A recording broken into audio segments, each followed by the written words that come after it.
football ngenye into engichaza ukuthi we are allowed man ukuthi sibe nama opinion la different, and I'm not saying umuntu mangabe asho something bese ngizomgceka o mina omunye umuntu azongiceka kulento engishoyo. It's my opinion, but what I can tell you ukuthi ngiyawa respect ama opinion abanye abantu, but ngithe ngiyayibheka nge-country yethu we forget into eziningi kakhulu.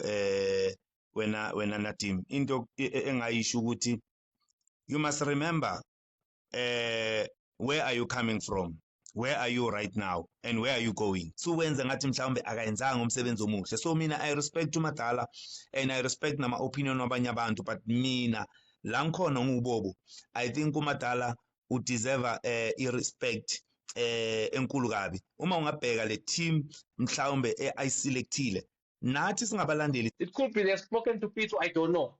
I can't say they didn't.